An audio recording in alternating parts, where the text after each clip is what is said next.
또 과거 전생에 지은 복이 있어서 과거 전생 지었던 복과 선업이 있어. 과거 전생 지었던 복과 선업과 공덕이 있어서 이번 생 부처님 법을 만났구나. 부처님 감사합니다. 안녕하십니까. 소중한 나 무한행보 소나무 시간입니다. 여러분들 만나 뵙게 되어서 반갑습니다. 우리가 이번 생에 사람으로 태어나고 이번 생에 부처님 법을 만났다는 것, 수없는 과거 전생부터 복을 짓고 착한 뿌리가 있어야 이번 생 부처님 법을 만날 수가 있고 이번 생 부처님 법을 닦을 수가 있다라고 팔만대장경에서 수없이 말씀하셨습니다. 우리가 이번 생 부처님 법을 만났을 때 잘 닦아야 합니다. 잘 닦아야 합니다. 우리가 살아가는 우리 앞에 펼쳐진 모든 모습이 다 내가 지은 업대로 살아간다고 합니다. 행복도 불행도 내가 지은 업의 인연이고 좋은 일도 나쁜 일도 다 내가 지은 업의 인연이라고 합니다. 결국 누가 닦아야 하겠습니까? 누가 닦아야 되겠습니까? 바로 내가 닦아야 한다. 나 자신이 닦아야 한다. 라는 것을 명심하셔야 됩니다. 우리가 살고 있는 이 세계를 사바세계라고 합니다. 사바세계, 참아야만 살 수 있는 세계라는 뜻입니다. 우리가 살아가는 이 중생세계는 너무나 괴로움이 가득하기에 고통이 가득하기에 참으면서 살 수밖에 없다는 뜻입니다. 힘들고 괴롭고 답답한 이 세계를 살아갈 때 우리가 의지할 수 있는 최고의 의지처는 바로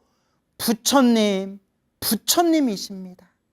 여러분, 좋은 일이 생기든 나쁜 일이 생기든 다 내가 지은 업의 인연이고 힘들고 괴롭고 답답한 일이 생길 때 더욱더 간절히 부처님을 의지하시기 바랍니다. 부처님을 믿고 의지하면서 분명히 우리 부처님께서 우리들에게 은혜와 가피를 주신다는 것을 생생하게 마음으로 체험하고 깨우치시기 바랍니다. 부처님은 늘 우리와 함께하고 계신다. 부처님의 은혜와 가피는 지금 이 순간에도 환하게 빛나고 계신다. 단, 그 부처님의 은혜와 가피를 받을 수 있는 것은 결국 내 스스로 닦고 닦아야 한다. 결국 내가 닦아야 한다. 라는 것을 명심하시기 바랍니다. 오늘 여러분들에게 아주 정성스럽게 또 부처님의 가피 체험에 대해서 정성스럽게 써서 편지를 보내주신 우리 소나무 팬분들의 그런 소중한 말씀이 담긴 편지 내용을 읽어드리도록 하겠습니다. 여러분 한번 잘 들어보시기 바랍니다. 예, 여러분 이 편지 읽어드릴 테니까 한번 잘 경청해 보세요. 박명자 불자님이 보내주신 편지입니다. 박명자 불자님, 제가 보통 편지 읽어드릴 때 실명은 절대 밝히지를 않은데 이 박명자 불자님께서 당신 실명을 밝혀도 된다 하셔가지고 제가 또 우리 박명자 불자님 또 이름을 이렇게 불러드립니다. 박명자 불자님의 편지 읽어드리도록 하겠습니다. 광우 스님께, 저는 충남 계룡시에 사는 89살, 우와, 89세 불자입니다. 30대 중반의 경상북도 영천 중림사라는 절에 처음 가봤습니다. 그때부터 부처님을 믿고 있습니다. 하지만 아직도 아무것도 모르겠고 천수경 연불만 열심히 하고 있습니다. 아이고 잘하고 계시네요. 천수경 하시고 연불 열심히 하시고 이 정도면 대단하신 거죠. 아직도 기도를 어떻게 하는지 모르겠습니다. 기도방을 만들고 딸이 아미타 부처님 목조 형상을 선물해줘서 잘 모시고 진심을 다해 연불만 합니다. 연불을 할 때마다 즐겁습니다. 그래도 되나요? 당연히 되죠. 연불이 최고입니다. 연불이 최고예요. 연불 공덕 제일 공덕이라는 말도 있거든요. 연불 공덕이 제일로 가는 공덕이다. 그래서 아주 잘하고 계십니다. 그런 의문을 항상 마음속에 가지고 있었는데 며칠 전 신기한 일을 경험했습니다. 위에 출혈이나 구급차를 타고 병원에 실려 갔을 때의 일입니다. 아이고 아프셨겠다. 몇 년 전에도 위출혈로 인해 위 내시경을 했었는데 그땐 너무너무 고통스러웠던 적이 있습니다. 그런데 며칠 전 위출혈로 인해 위 내시경을 했을 때 응급실에서부터 부처님 명호를 마음속으로 외쳤더니 그렇게 힘들던 위 내시경의 고통도 못 느끼고 무사히 끝났습니다. 아이고 다행입니다. 그리고 첫 위출혈 때는 2주 동안 입원했었는데 이번에는 3일 만에 퇴원했습니다. 저희 딸도 아주 신실한 불자인데 이 이야기를 듣고 부처님의 가피를 받았다고 말해줬습니다. 법문도 모르고 연불만 했고 수계도 받지 않았는데 이런 가피를 받을 수 있다는 게 너무 신기합니다. 광우스님, 여러 불자님들께 부처님 명호를 진심을 다해 열심히 부르면 가피를 받을 수 있다는 것을 알려드리고 싶습니다. 꼭 소나무 시간에 이 편지를 읽어주시길 간절한 마음으로 부탁드립니다. 충청남도 계룡시 엄사면에 사는 박명자 불자 올리. 예, 박명자 불자님 반갑습니다. 늘 건강하시고 늘 편안하시고 항상 고운 날 되시기 바랍니다. 그저 지금처럼만 연불하세요. 박명자 불자님 늘 좋은 날 되세요.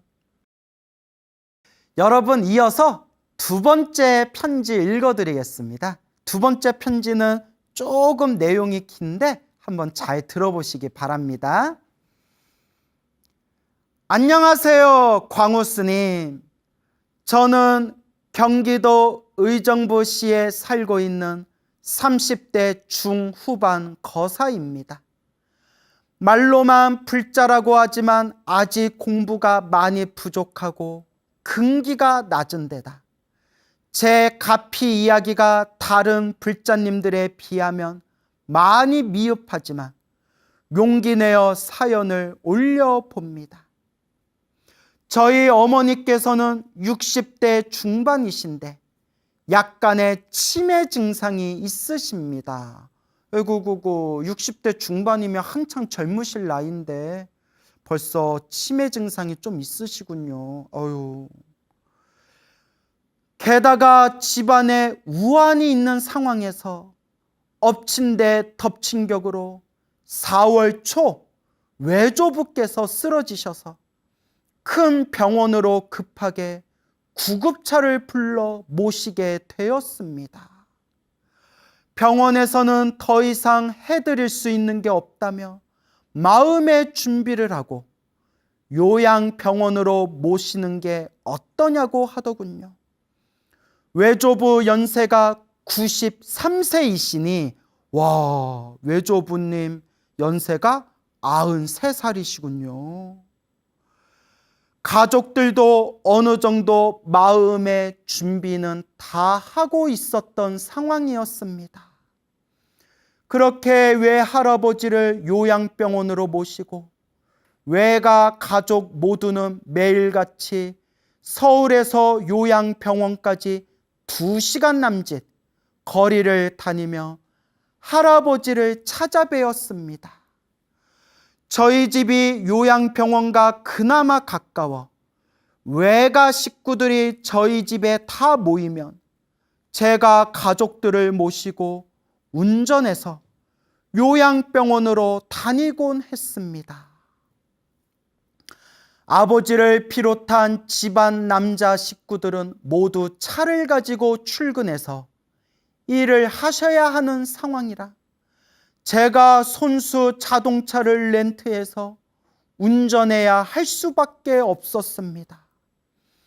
저는 야간 일을 하고 있어 밤에는 일하고 잠을 못 잔 상태로 낮에는 가족들을 모시고 요양병원을 왔다 갔다 하며 쪽잠을 잤습니다.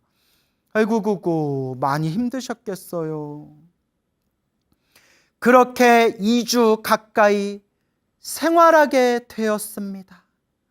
그런데 어느 날 비뇨기 계통 쪽에 약간의 불편감이 느껴져서 문제가 있는 것 같아 직장 근처 동네 비뇨기과 병원에 가서 검사를 했습니다.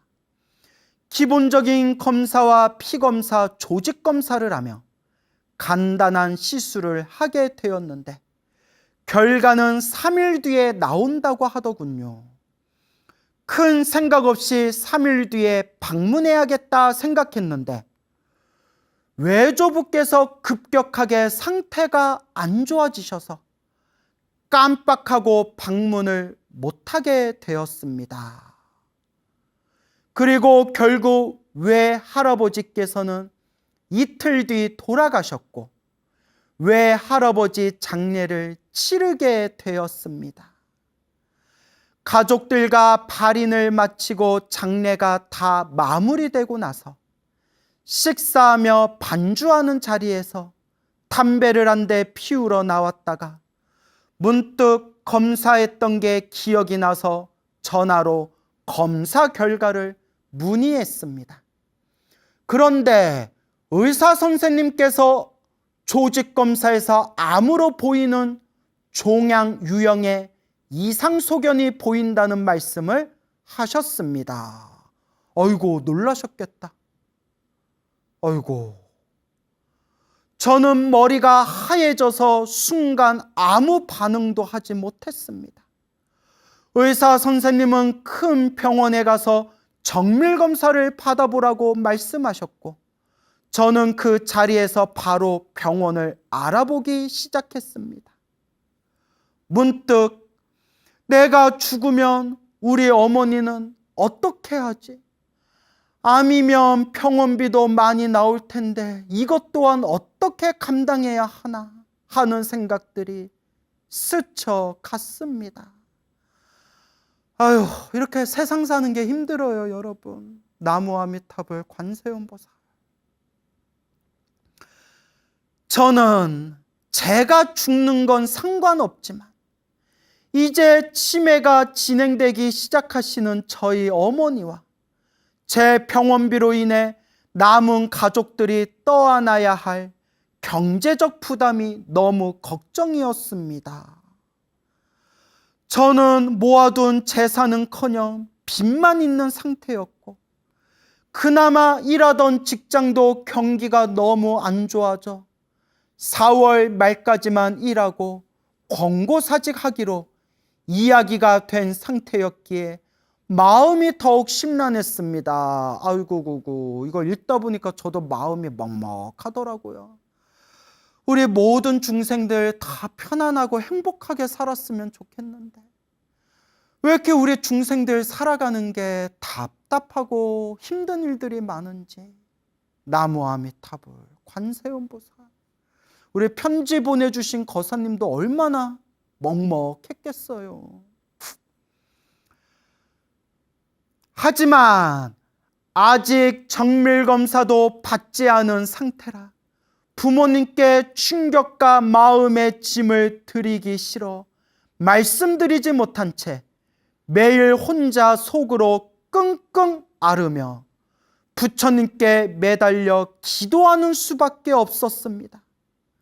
평소에도 피치 못할 상황이 아니면 매일 천수경과 금강경 이 두 가지 기도를 해왔지만 그날 이후로는 108배를 추가해서 매일 108배 천수경, 금강경 순서대로 집에서 기도를 올렸습니다. 직장에서나 이동할 때나 항상 눈 떠 있을 때는 관음정근을 했습니다. 어우, 잘하고 계셨네요. 광우 스님의 소나무 법문을 통해 일전에 이승에서 얻는 병은 내 전생의 업보병이다 라는 옛 노스님들의 말씀이 있다는 것을 본 적이 있는 것 같아 제 업장을 참여하며 108배를 하고 천수경과 금강경을 읽고 틈틈이 관음정근을 하며 방생도 몇 차례 했습니다. 그런데 예전에 했던 기도와는 다르게 이번 기도는 제 모든 죄업을 참회한다는 내용이 주를 이루었습니다. 예전에는 무엇을 해달라, 무엇을 이루게 해달라 하는 기도였다면 이제는 그냥 제가 지은 죄 하나하나를 돌이켜보며 참회하는 내용이 주가 되었습니다. 거기에 진심으로 가슴으로 울며 마음속으로 불보살님들께 저는 지금 죽어도 좋으나 남아있는 제 가족들이 너무 불쌍하니 어찌하면 좋겠습니까? 부디 제가 좀 더 사회활동과 경제활동을 통해 저희 가족을 부양할 수 있도록 제 질병이 큰 문제 없이 치유될 수 있도록 도와주십시오. 관세음보살님, 부처님 하고 빌고 또 빌었습니다. 그렇게 시간이 지나 서울대학교 암병원을 몇 차례 방문하여 피검사와 병리검사, CT검사 등 필요한 모든 검사를 하게 되었고 4월 29일 오전에 일을 마치고 서울대학교 암병원에 가서 검사 결과를 들으러 갔습니다. 그런데 교수님이 특별한 문제가 없습니다 라고 말씀하시더군요. 저는 너무 놀라 예? 하고 다시 여쭤보았습니다. 교수님이 약간은 귀찮다는 듯한 뉘앙스로 아무 이상 없고 특별히 처방해 줄 약도 없으며 그냥 잘 관찰해서 추 이상 징후가 보이면 다시 검진받으라고 했습니다. 저는 이게 말이 되나 싶어 몇 차례 질문을 드렸으나 교수님은 CT 검사를 비롯한 기타 검사 결과상 종양이나 암이 아니고 특이 소견이 없다고 똑같은 말씀을 했습니다. 처음에는 너무 이상해서 여러 질문도 드렸지만 교수님은 암이나 종양은 없고 특이 소견이 없다는 말씀만 반복하였습니다.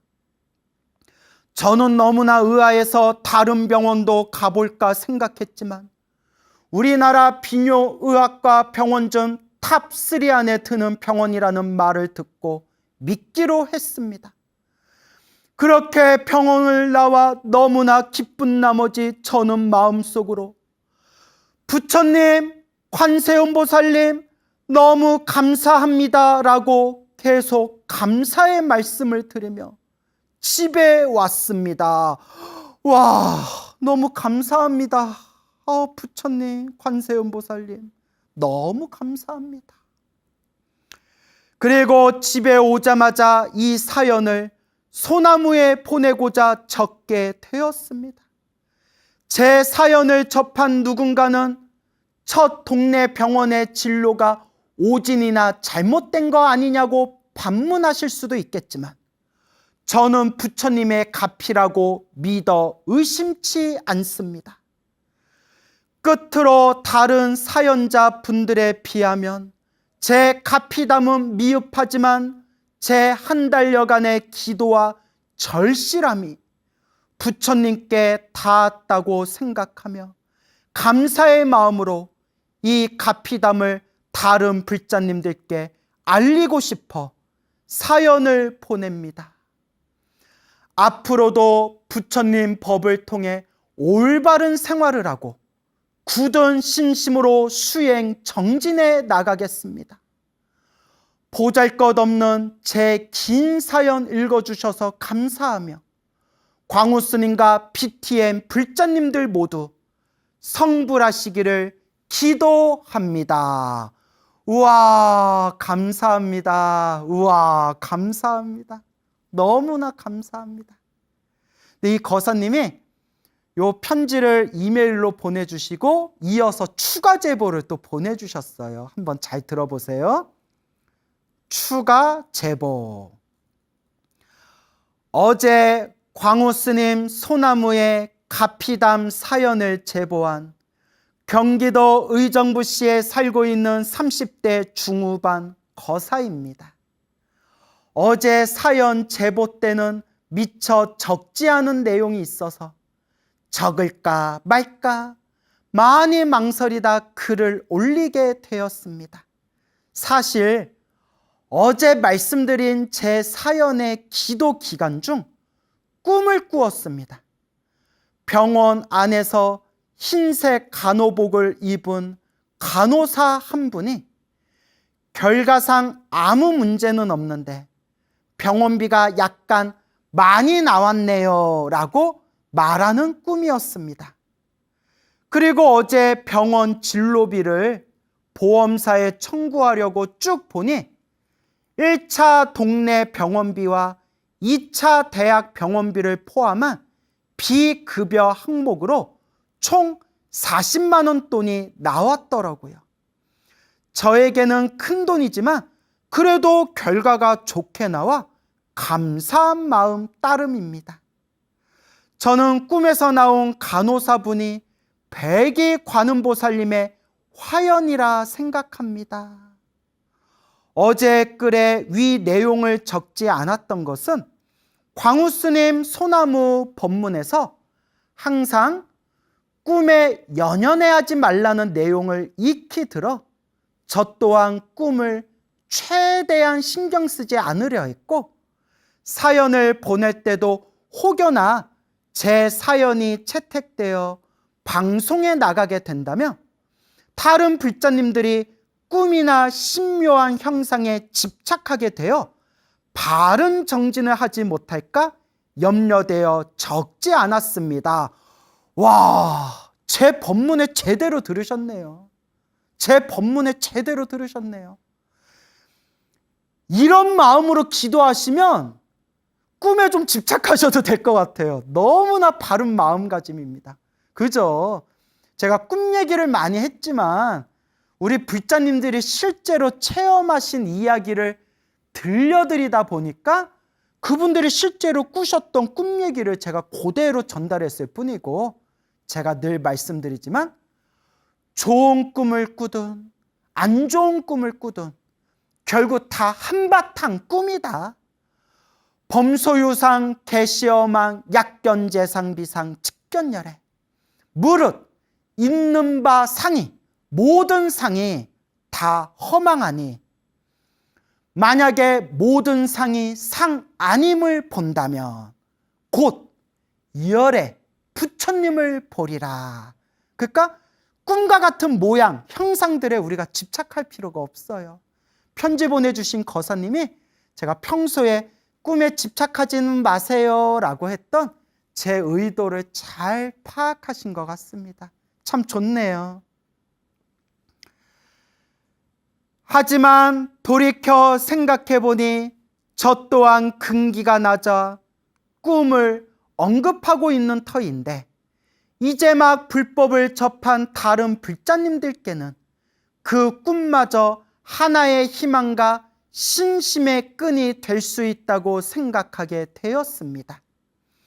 꿈을 통해서라도 불법을 접하고 신심을 키울 수 있게 된다면 그 또한 부처님 법으로 향하는 하나의 방편이라고 생각하여 추가적으로 글을 보내드립니다. 잘하셨습니다. 번거로우실 텐데 긴 저의 사연을 읽어주셔서 감사하고 매일매일 부처님 법으로 정진하고 올바른 삶을 살아갈 수 있도록 좋은 법문 해주시는 광우 스님과 PTN 제작진 여러분께 감사의 말씀 올립니다. 감사합니다 라고 보내주셨습니다. 거사님 고맙고 감사합니다. 늘 건강하시고 항상 좋은 날 되시기 바랍니다. 그리고 우리 거사님 어머님께서도 늘 건강하시고 편안한 날 되시기 바랍니다. 고맙습니다. 예, 여러분, 이와 같이 우리가 인생을 살아갈 때 힘들고 괴롭고 답답할 때 우리가 의지할 수 있는 최고의 의지처가 누굴까요? 부처님, 맞습니다. 바로 부처님입니다. 힘들고 괴로울 때일수록 더 간절하게 부처님을 의지하면서 닦고 닦아야 합니다. 또 힘들고 괴롭고 답답할 때가 바로 기도할 때입니다 라고 얘기했더니 그러면 나 지금 힘들고 괴롭고 답답하지 않으니까 지금 기도 안 해도 되겠네? 또 이런 생각을 하시는 분들이 있어요. 아니 되옵니다. 힘들고 괴롭고 답답할 때 당연히 더 간절히 열심히 기도해라, 업장소멸해라 말씀드리는 거고요. 평상시에 좋은 일이 생기든 나쁜 일이 생기든 흔들림 없이 한결같이 닦고 닦아나가야 합니다. 여러분, 우리가 밥을 배고플 때만 밥 먹는 게 아니잖아요. 네? 배고프지 않더라도 딱 밥 시간이 되면 그 밥 시간 때 우리가 조금이라도 밥을 먹잖아요. 그와 같이 매일매일 하는 나만의 수행, 나만의 기도도 매일매일 하루 세 끼 밥 먹듯이 매일매일 스스로 챙겨야 합니다, 여러분. 항상 복을 짓고 선업을 짓고 공덕을 지으면서 늘 닦아야 합니다. 시작 없는 옛적부터 지금까지 살아오면서 태어나고 죽고 태어나고 죽음을 반복하면서 알고 지었건 모르고 지었건 우리가 지은 업보가 얼마나 많겠습니까? 알고 지었건 모르고 지었건 몸과 말과 생각으로 지은 그 업보가 얼마나 많겠습니까? 내가 지은 업보대로 살아간답니다. 내가 지은 업보대로 살아가고 있는 것이랍니다. 제 얘기가 아니라 팔만대장경에서 부처님이 분명히 이 모든 행복도 불행도 내가 지은 업의 결과이다 라고 부처님께서 말씀을 하셨습니다. 그래서 우리는 항상 좋은 일이 생기든 나쁜 일이 생기든 항상 닦아야 합니다. 항상 닦아나가야 합니다. 어떤 분들이 이런 질문을 많이 합니다. 스님, 어떤 기도를 하면 좋을까요? 어떤 기도를 해야 효과가 더 좋을까요? 제가 늘 말씀드리지만 귀가 아프도록 입이 아프도록 늘 말씀드리지만 어떤 기도가 더 좋으냐가 아니라 부처님을 향한 기도는 하나로 통합니다.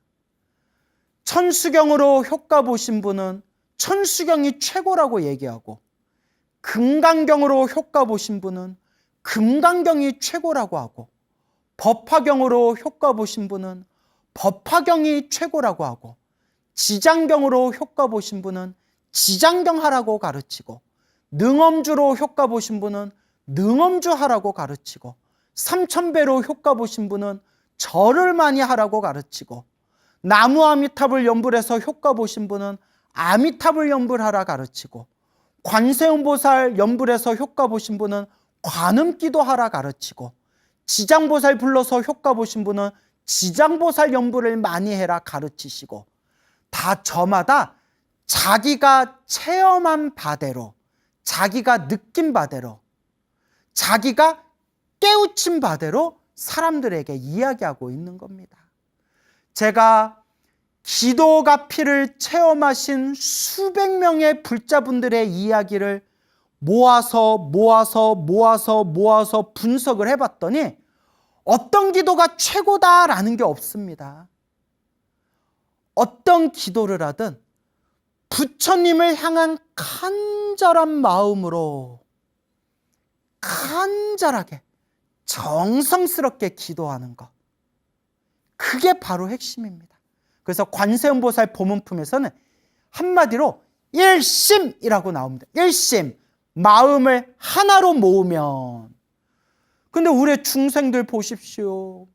기도한다고 기도하는데 기도할 때마다 저 생각, 이 생각, 이 생각, 저 생각, 오만 딴 생각에 휩쓸려가지고 앉아서는 기도하는데 저 별나라로 가 있고, 부처님께 연불하는데 생각은 안드로메다로 가 있고, 부처님께 기도한다고 기도하면서 언제 끝나나 시계 봤다가 기도하는 척하면서 또 언제 끝나나 또 옆에 사람 슬쩍 쳐다보거나, 또 기도하다가 아우 언제 끝나나 그냥 커피나 한 잔 좀 마시자 하고 기도하다가 벌떡 일어나서 이렇게 믹스커피 타먹고, 예?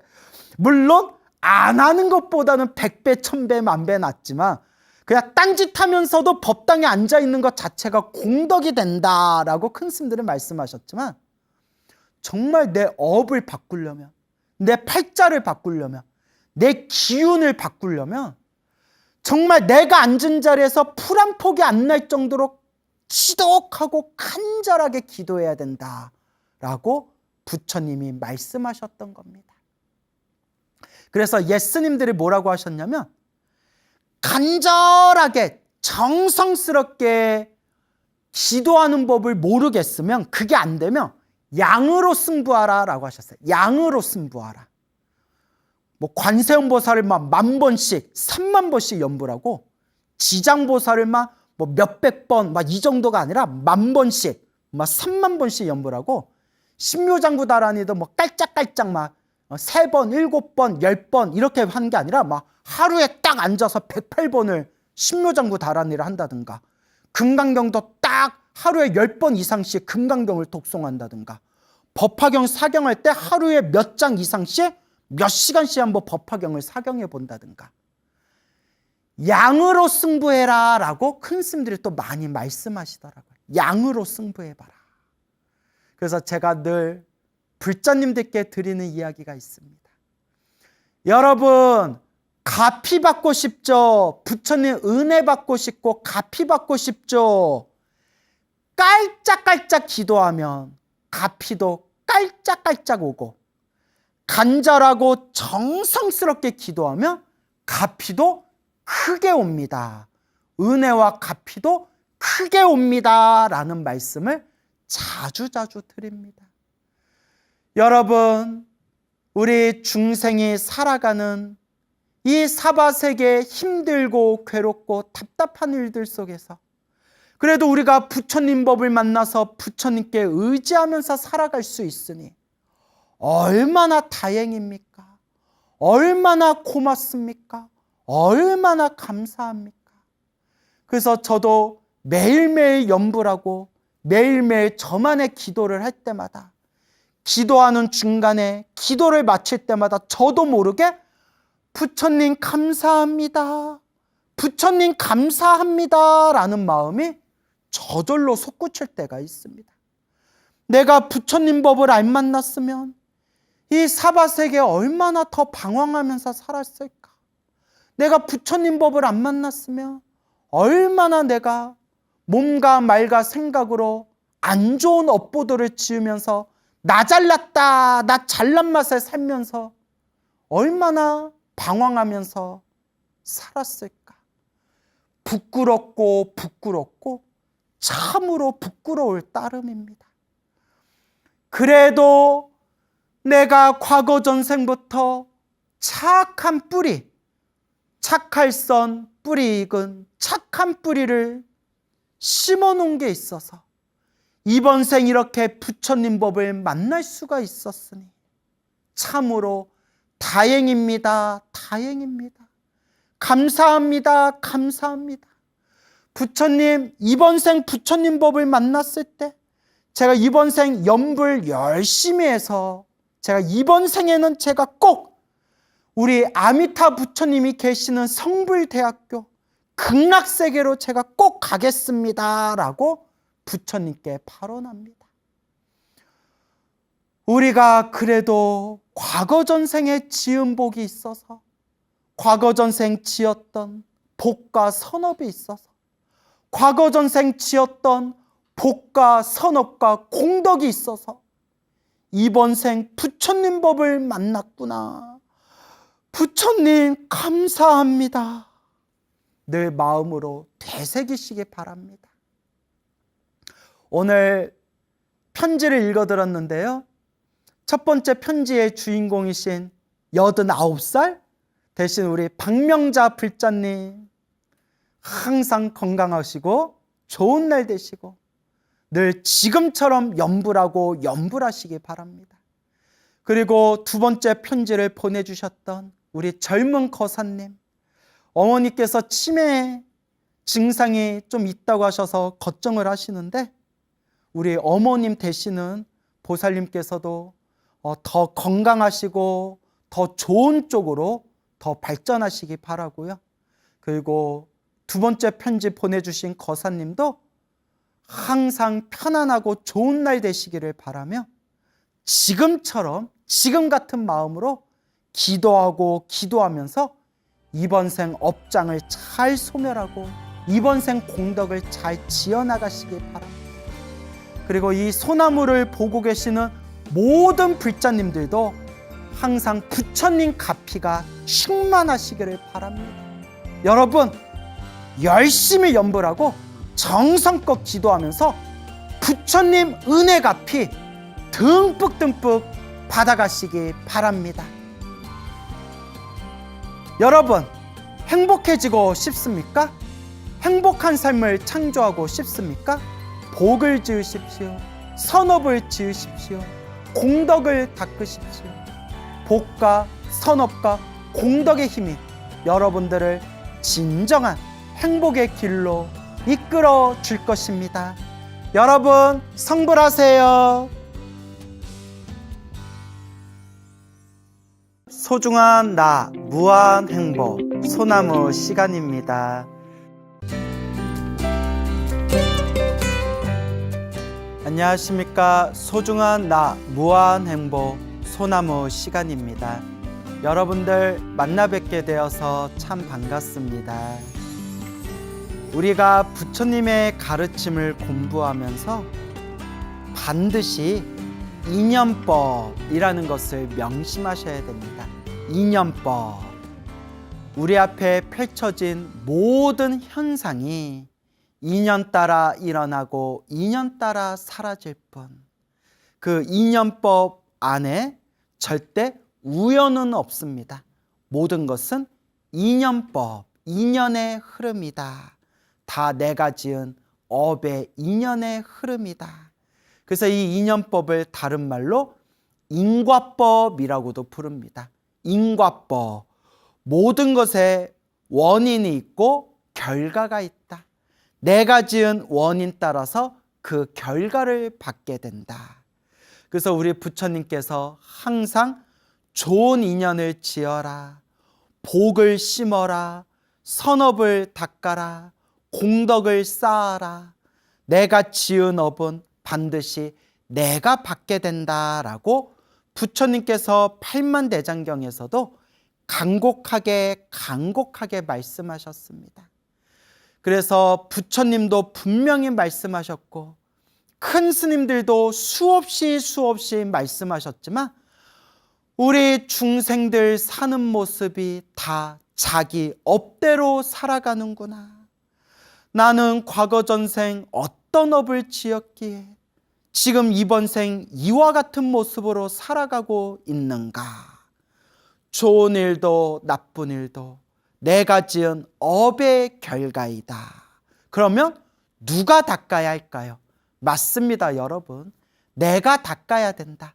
내 스스로 닦아야 된다. 내가 내 스스로 닦아나가는 수행의 종교, 실천의 종교가 바로 부처님의 가르침, 불교가 되는 것입니다.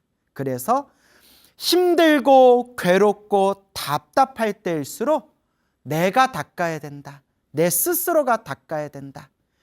염불을 하든 경전을 독송하건 경전을 사경하건 다란이나 주문을 외우건 부처님께 간절하게 절을 하건 나한테 딱 맞는 그런 기도법, 가장 내가 좋아하고 끌리는 그런 기도법을 딱 선택해서 간절하고 정성스럽게 꾸준히 닦는 수밖에 없습니다.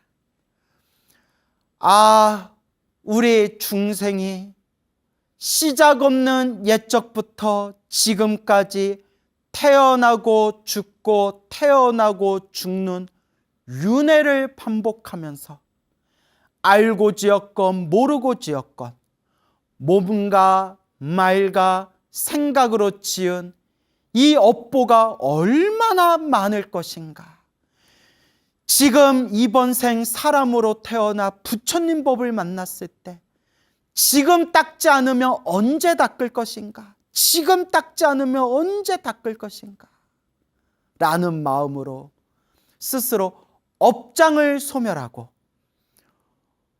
몸으로 짓고 입으로 짓고 생각으로 지은 이 업장을 소멸하고 끊임없이 복과 지혜와 공덕을 닦아나가야 합니다, 여러분.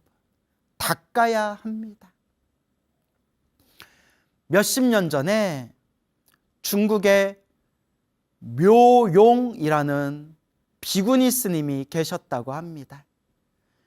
이 묘용이라는 비구니 스님이 어렸을 때 부모님께 어머니께 사랑받는 아이로 자라나서 그렇게 군대에 들어가서 여군으로 군대에 들어가서 중위로 그렇게 제대를 하게 되고 그렇게 좋은 직장에서 회사 생활을 잘 하다가 이 마음의 깊은 불심으로 결국은 그 좋은 직장도 내려놓고 머리 깎고 출가를 하게 되었다고 합니다. 그래서 묘용이라는 법명을 가진 비구니 스님으로 그렇게 산 깊은 산사에서 수행을 하게 되었는데 그 묘용 스님이 맡은 업무가 소임이 그 변속간 해우소에서 분뇨를 이렇게 바가지로 퍼가지고 그 밭에다가 스님들이 자급자족해서 먹는 채소 밭에다가 그 분뇨를 이렇게 뿌려주는 그런 소임을 맡았다고 합니다.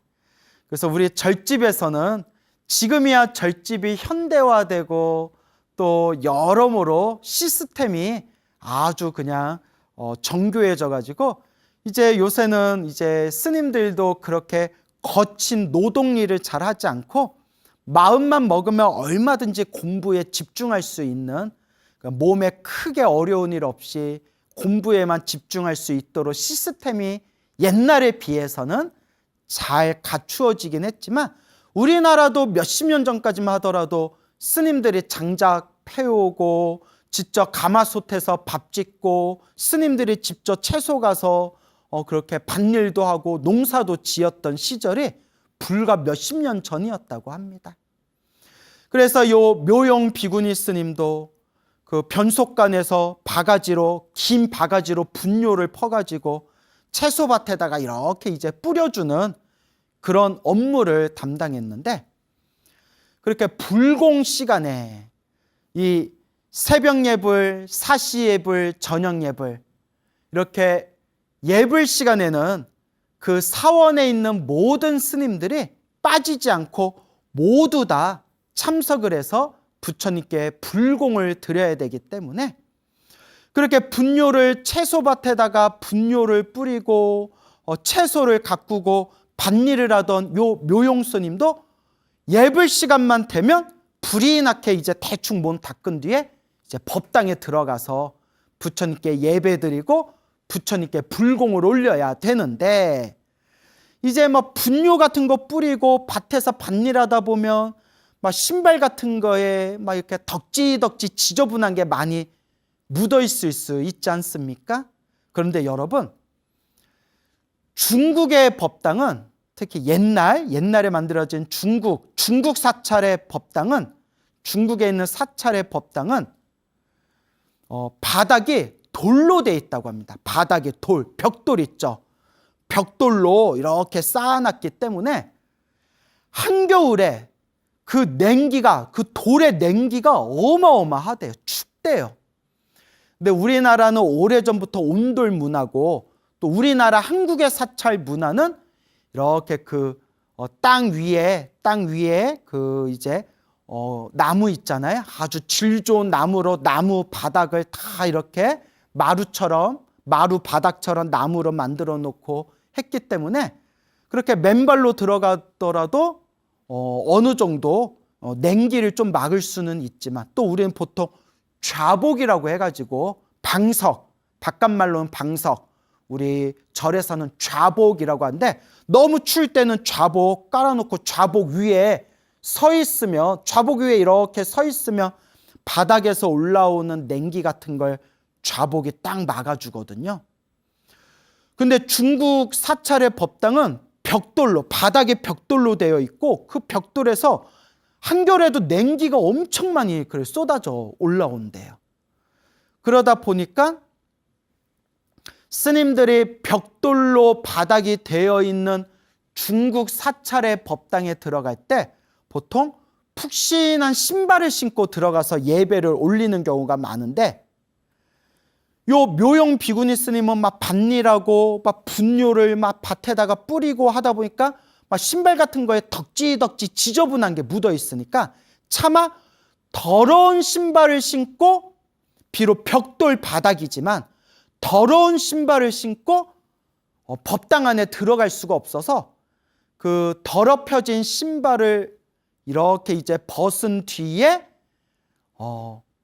딱 그 얇은 버선 같은 얇은 양말만 신은 상태로 벽돌 바닥 위에 몇 시간이건 이렇게 서서 부처님께 연불드리고 부처님께 불공을 올렸다고 해요.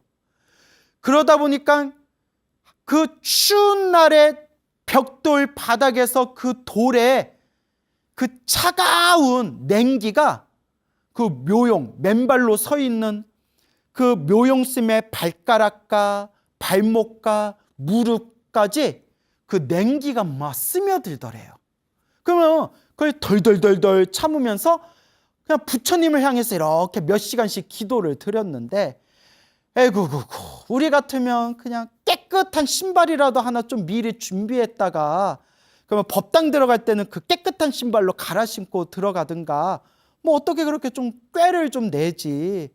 너무나 우직하고 너무나 성실하다 보니까 법당에 들어갔는데 지저분한 신발로 들어가면 안 되지, 신발 벗고 들어가야지 하고 벽돌로 만들어 놓은 맨바닥에서 부처님을 바라보면서 기도를 하다 보니까 냉기가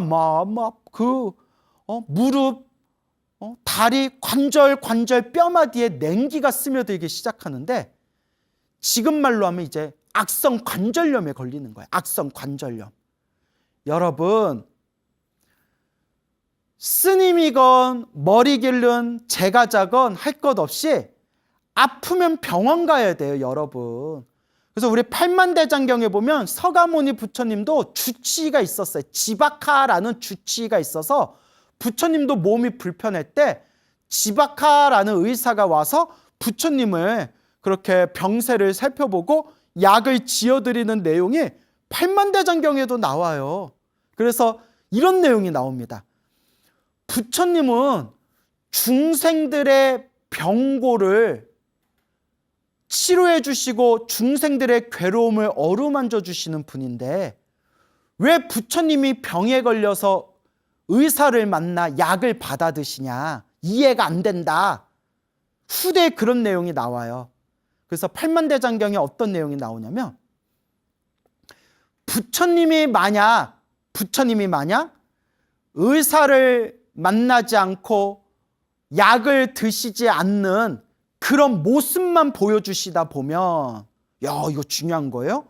부처님이 의사도 만나지 않고 약도 드시지 않는 모습만 보여주시면 머나먼 후대에 부처님의 제자인 스님들이 몸이 아파가지고 뭐 의사를 만나거나 약을 먹게 되면 사람들이 손가락질을 하면서 부처님은 의사를 만날 일도 없고 약을 드실 일도 없었는데 저 스님들은, 부처님 제자들은 부처님도 의사를 안 만나고 약도 안 먹었는데 부처님 제자들은 툭하면 의사를 만나고 툭하면 약을 받아 먹는구나, 에이그 하고 후대의 스님들이 몸이 아팠을 때 의사를 만나고 약을 받아 먹는 그 모습을 보고 사람들이 손가락질하고 비난하는 그걸 부처님께서 미연에 방지하시기 위해서 일부러 석가모니 부처님이 중생들 앞에서 몸이 아픈 모습도 보이시고 몸이 아프면 의사를 만나는 모습도 보여주시고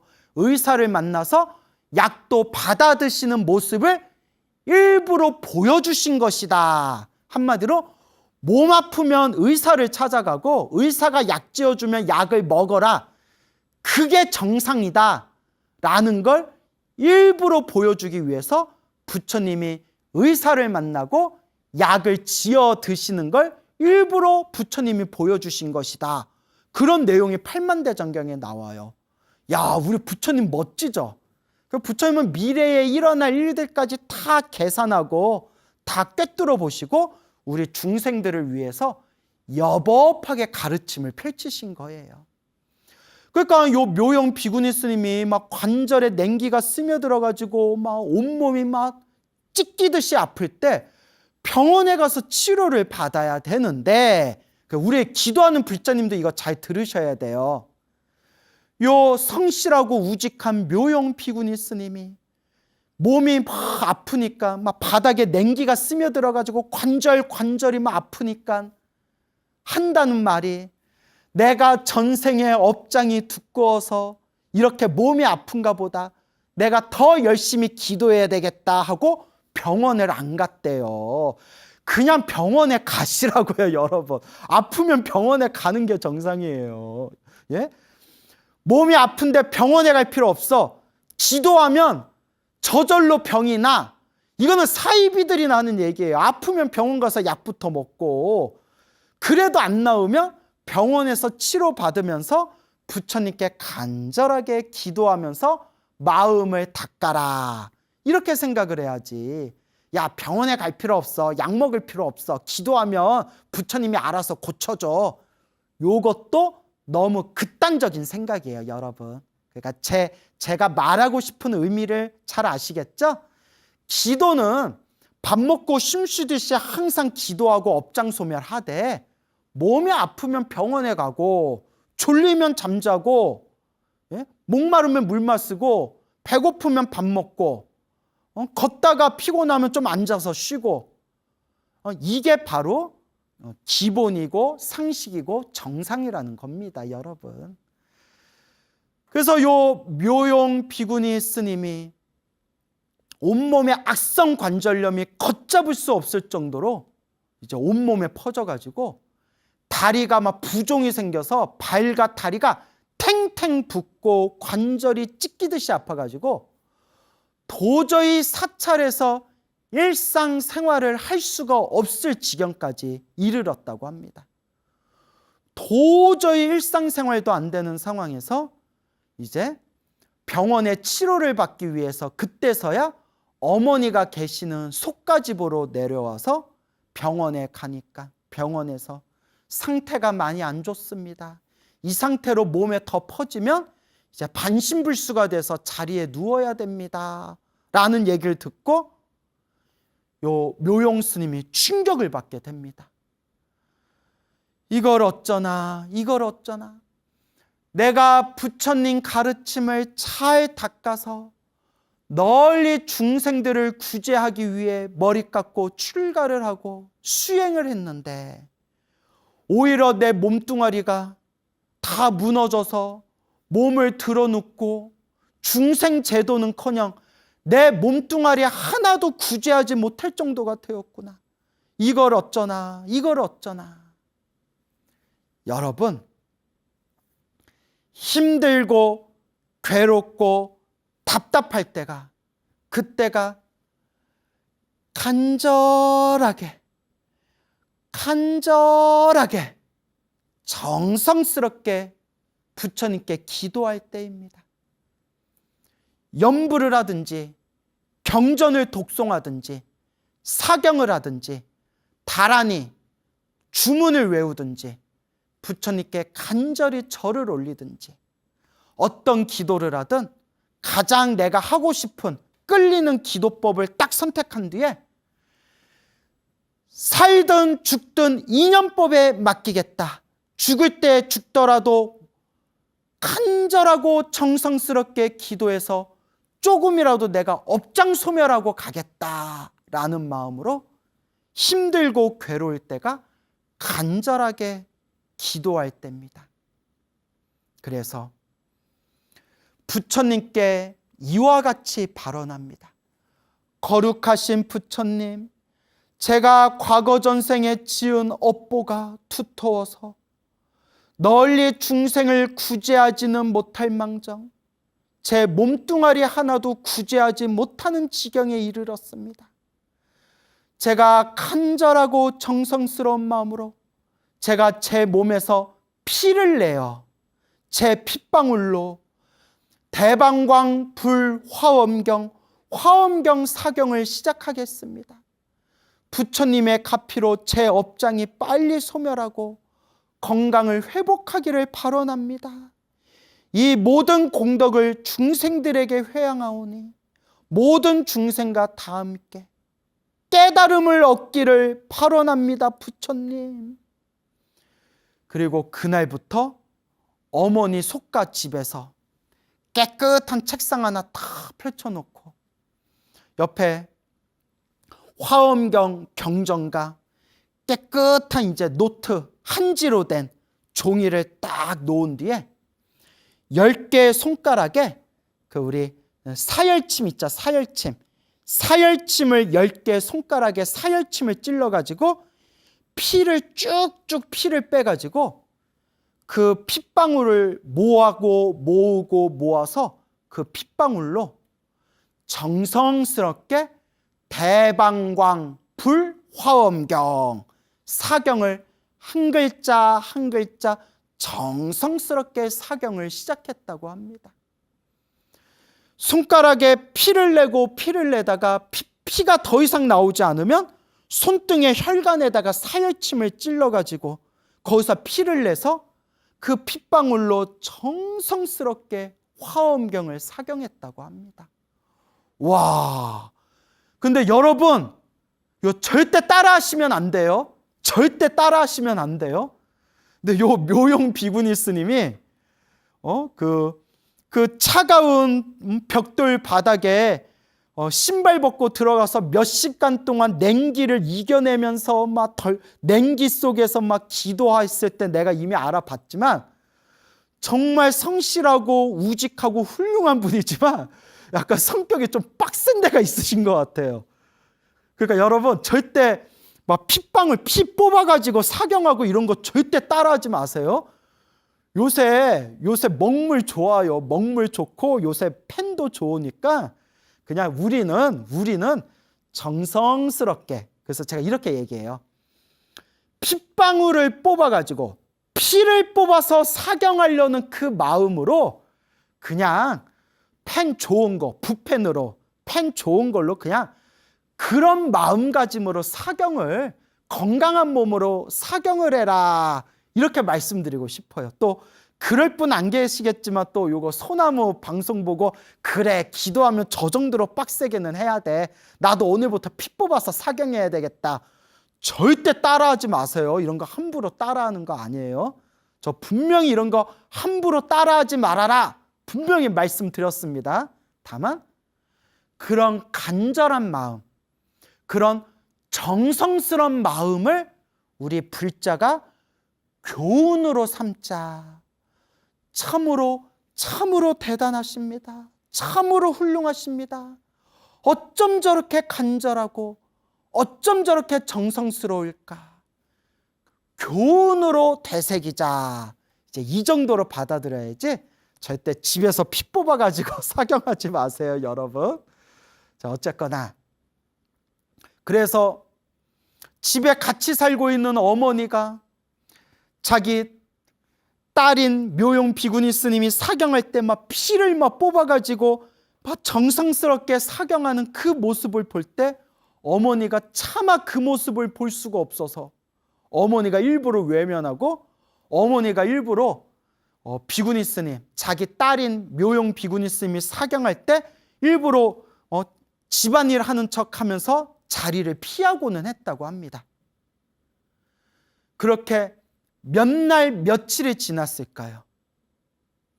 시간이 지나서 얼마의 시간이 지난 뒤에 어느 날 집안에 있던 어머니가 깜짝 놀랐대요. 그리고 묘용 비구니 스님한테 이렇게 얘기했대요. 내가 집안일을 하는데 책상에 앉아서 화엄경 사경에 집중하고 있는 스님의 모습을 얼핏 딱 봤는데 맙소사, 피를 뽑아 사경하고 있는, 화엄경 사경하고 있는 우리 스님의 몸에서 환한 광명이, 환한 빛이 방광하는 걸 봤어요. 제 눈으로 방광하는 걸 봤어요. 나무 아미타불 관세음보살, 나무 시아본사 서가모니불. 스님이 대방광불 화엄경 피를 뽑아서 사경을 하고 있을 때 스님 몸에서 환한 빛이 방광하는 걸 봤어요. 그렇게 대방광불 화엄경 4권을 다 사경을 마칠 때쯤에 어느 순간 자신의 모습을 보니 발과 다리에 퉁퉁 부었던 부종이 빠져있고 온몸에 찢기듯이 아팠던 그 악성 관절염 통증이 사그러든 걸 느끼고 혹시나 하는 마음으로 병원에 가서 다시 정밀검사를 받았는데 의사가 깜짝 놀라면서 스님, 무슨 일이 있었던 겁니까? 몸에 있었던 그 질환이, 병이 싹 사라졌습니다. 스님, 부처님 카피인가 봅니다. 라고 의사조차도 쏘스라치게 놀랐다고 합니다. 스님의 그 몸에 있던 병이 싹 사라진 거예요. 발과 다리에 있던 부종이 싹 사라지고 몸에 있던 악성 관절염 통증도 싹 사라진 거예요. 참으로 놀랍지 않습니까? 참으로 놀랍지 않습니까? 제가 예전에 이 감동스러운, 이 감동이 가득한 이 눈물겨운 이야기를 했는데 이걸 가만히 듣던 어느 불자님이 스님, 사경한다고, 피를 뽑아 사경한다고 사열침으로 피를 하도 많이 뽑아가지고 혈액순환이 잘 돼서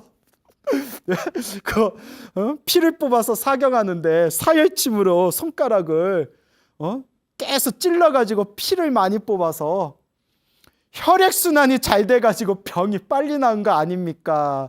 이거 무슨 말이야 당나귀야. 또 제가 그 얘기를 듣고 어안이 벙벙 이게 무슨 말이지? 하고 제가 한번 웃었던 적이 있었는데 그렇게 이제 병이 싹 사라졌대요. 병이 싹 사라지고 건강을 되찾은 이 묘용 비구니 스님이 감동의 눈물을 뚝뚝 흘리면서 합장하고 이와 같이 발언하기를 부처님 감사합니다. 부처님 감사합니다. 거룩하신 부처님, 미래 세상 영원토록 부처님께 공양을 올리겠습니다. 부처님, 거룩하신 부처님, 영원토록 신구의 삼업, 몸과 입과 생각을 청정히 하여 깨끗이 하여 공양을 올리겠습니다. 부처님, 미래 세상이 다하도록 영원토록 중생을 위해 살고 중생을 위해 죽겠습니다. 이것이 바로 이와 같은 거룩한 마음을 안욕따라 삼맥 삼보리심, 보리심이라고 부릅니다. 보리심. 모든 중생을 괴로움에서 건지겠습니다. 모든 중생을 구제하기 위해서 저는 위없는 깨달음을 얻겠습니다. 제가 위없는 깨달음을 얻고 모든 중생이 영원한 행복을 얻는 그날까지 영원토록 세세생생 보살행을 닦겠습니다. 안욕따라 삼맥 삼보리심, 보리심이라고 부릅니다. 이 보리심이 불교에서 말하는 우주에서 가장 거룩한 마음이라고 합니다. 우주에서 가장 거룩한 마음, 안욕따라 삼맥 삼보리심, 보리심을 명심하시기 바랍니다. 그리고 이 보리심을 4개 문장으로 줄이면 바로 사옹서원이 되는 겁니다. 사옹서원. 중생을 다 건지겠습니다. 번뇌를 다 끊겠습니다. 법문을 다 배우겠습니다.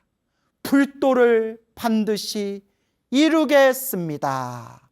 이 사옹서원을 한 문장으로 만들면 모든 중생 다 함께 성불하여 지이다. 원공법계 제중생 차타일시 성불도. 이것을 꼭 명심하시기 바랍니다. 몸에 그토록 자신을 괴롭혔던 병이 싹 사라졌는데 그렇게 뛸 듯이 기뻐했던 어머니가 눈빛이 싸해지더래요. 눈빛이 싸해지면서 어머니가 이렇게 얘기하더래요. 스님, 병이 났으면 어서 절로 돌아가십시오. 스님이 여기 뭐하러 있습니까? 이제 병이 나았으니까 어서 절로 돌아가세요. 어머니가 그렇게 안면몰수하고 빨리 나가라고 어머니가 쎄한 표정으로 빨리 나가라고, 빨리 절로 돌아가라고 아주 어머니가 냉정하게 굴더래요. 우리 같으면 병이 나은 김에 조금 더 요양해라. 여기 따뜻한데 좀 더 누워 있어라.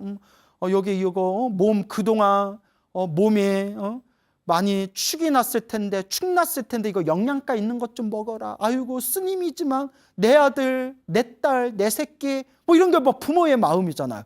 어머니가 쎄한 눈빛으로 안면몰수하고 냉정하게 스님 나았으면 어서 집에서 나가세요. 이게 왜 여기 있어요? 절로 가세요. 이러더래요. 그래서 너무나 묘용 비구니 스님이 서운해가지고 너무나 차가운 모습에 깜짝 놀라서 예 가겠습니다. 바로 가겠습니다.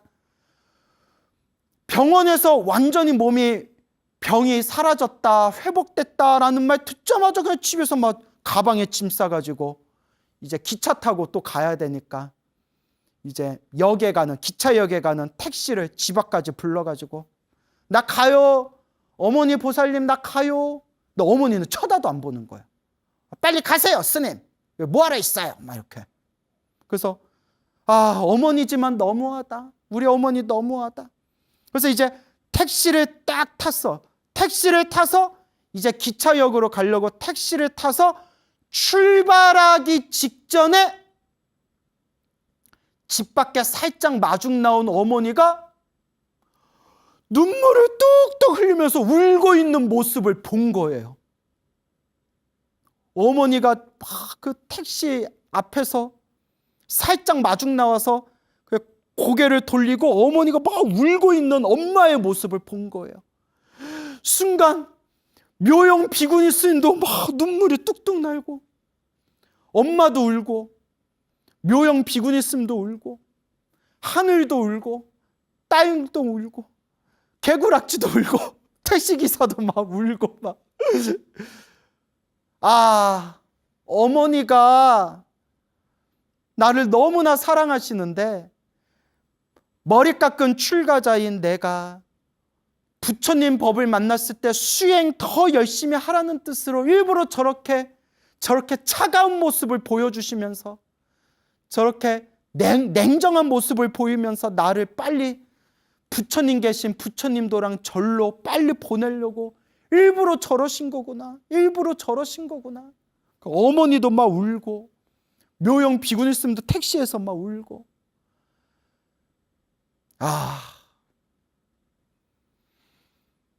이런 모습을 보고 어찌 수행하지 않을 수가 있겠습니까? 어머니의 이런 모습을 보고 어찌 중노릇을 올바르게 하지 않을 수 있겠습니까? 그렇게 절로 돌아온 묘용 비구니 스님은 부처님의 은혜를 갚는 마음으로 화엄경을 포함해서 묘법 연화경, 수많은 경전들을 정성스럽게 사경하고, 그리고 여러 가지 복지 운동을 펼치면서 많은 분들에게 봉사하고 부처님의 가르침을 전법 포교 열심히 하면서 부처님 은혜를 갚으며 수행과 전법 포교를 열심히 하고 있는 그런 묘용 비구니 스님의 이야기가 되겠습니다. 나무아미탑을 관세음보살, 지장보살 마사, 나무 시아본사 서가모니벌, 부처님 감사합니다. 늘 우리 중생들을 자비의 손길로 어루만져 주시고 괴로움에서 우리 중생을 구제해 주소서. 나무 마바냐 바라미. 여러분 행복해지고 싶습니까? 행복한 삶을 창조하고 싶습니까? 복을 지으십시오. 선업을 쌓으십시오. 공덕을 닦으십시오. 복과 선업과 공덕의 힘이 여러분들을 진정한 행복의 길로 이끌어 줄 것입니다. 여러분 성불하세요. 소중한 나 무한 행복 소나무 시간입니다.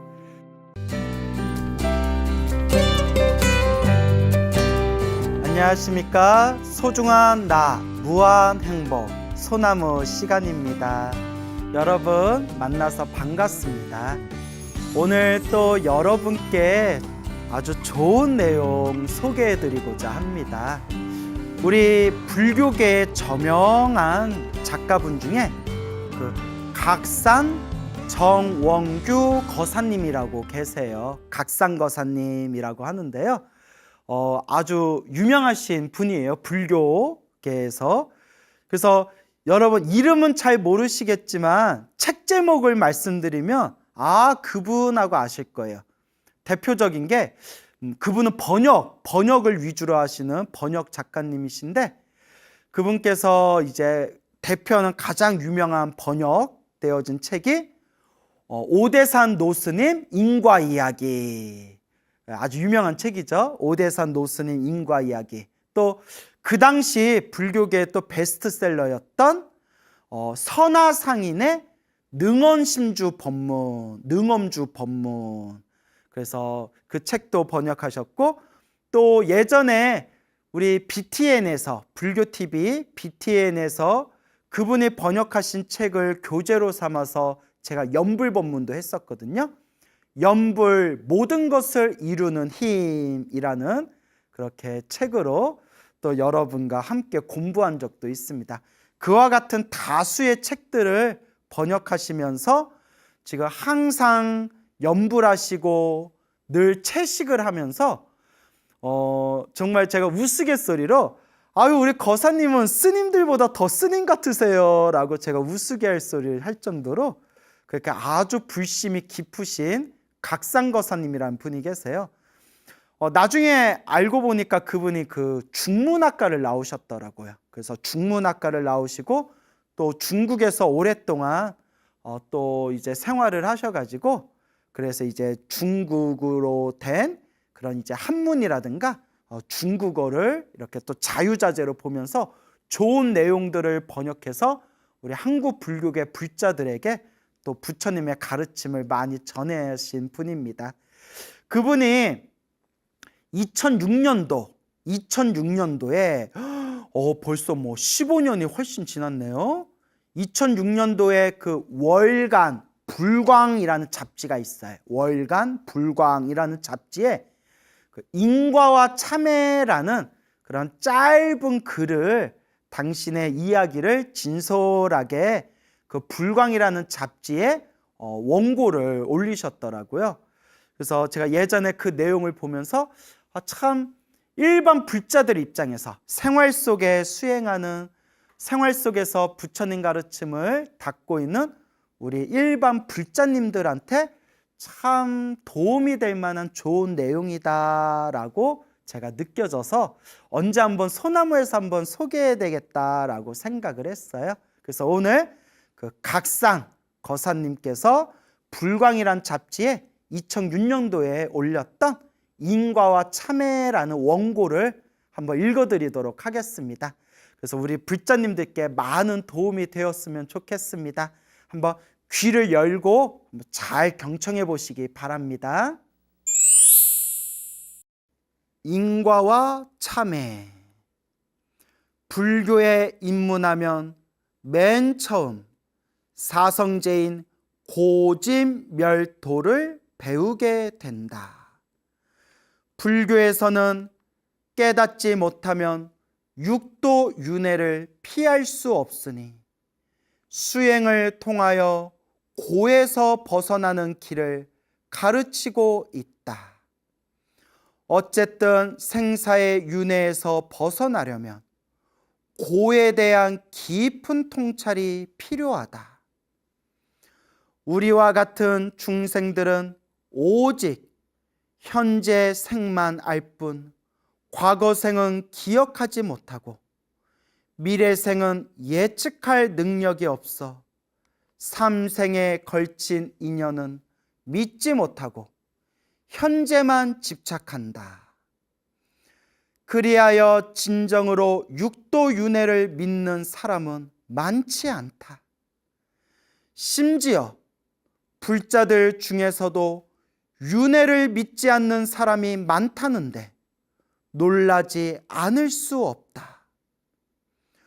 또한 부처님의 가르침 중에는 인과에 관한 법문이 다수를 차지함에도 불구하고 불자들도 인과에 대해서는 믿음의 강도가 상대적으로 약한 것 같다.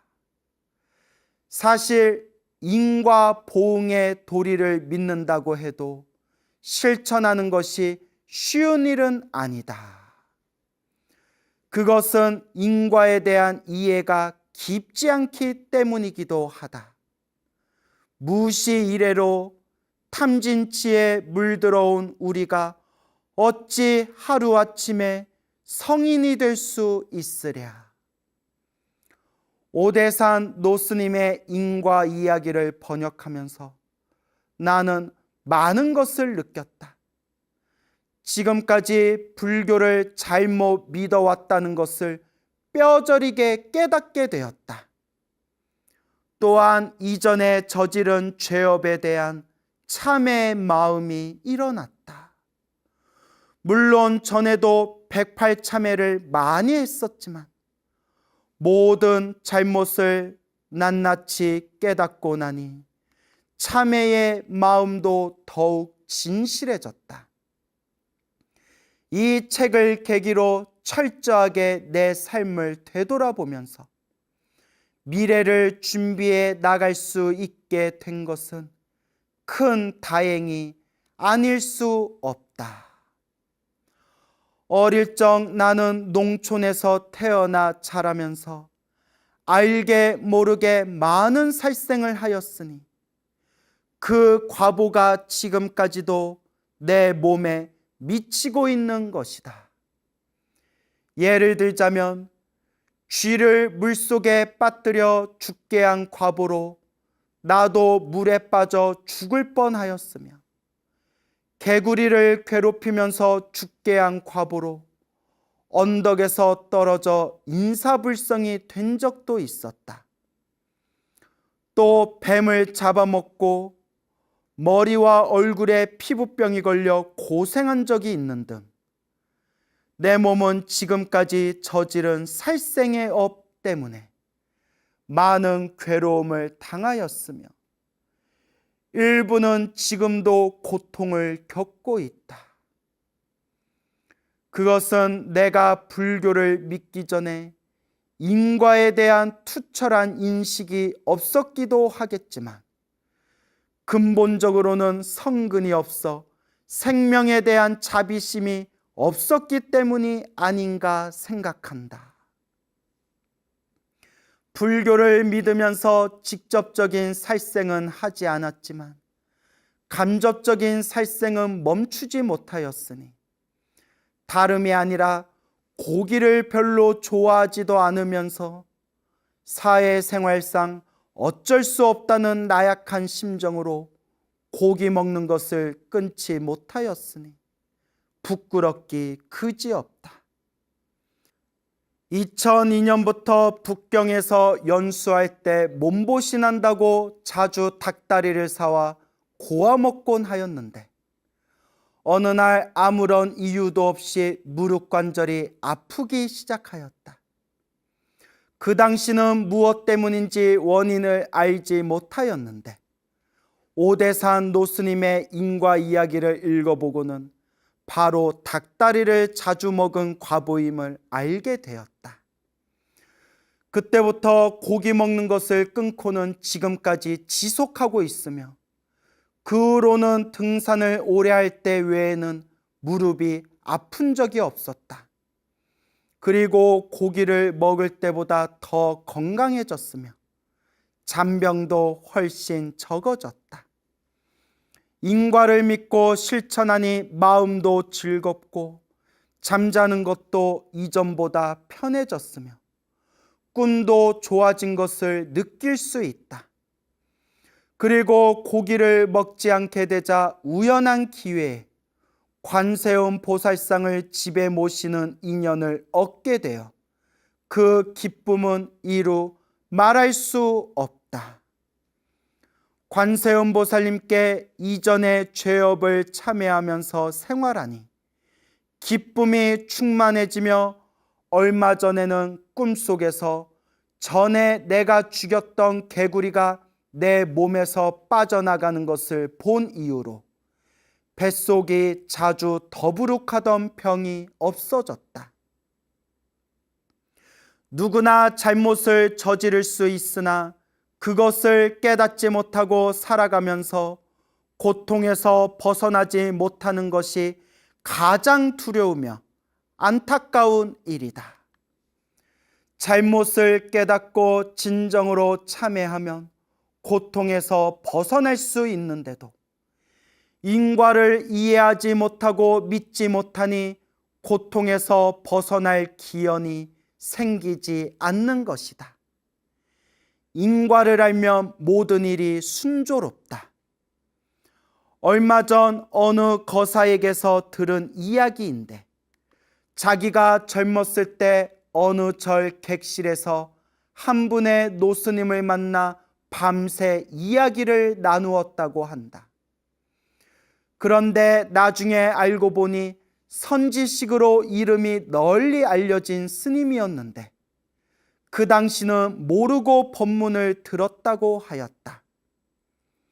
그 스님께서 말씀하시기를 말법 시대인 요즘에는 중생들이 업장이 두터우니 수행하려면 먼저 과거의 업장에 대하여 진정한 참회를 9년 이상 해야 된다고 하셨다고 한다.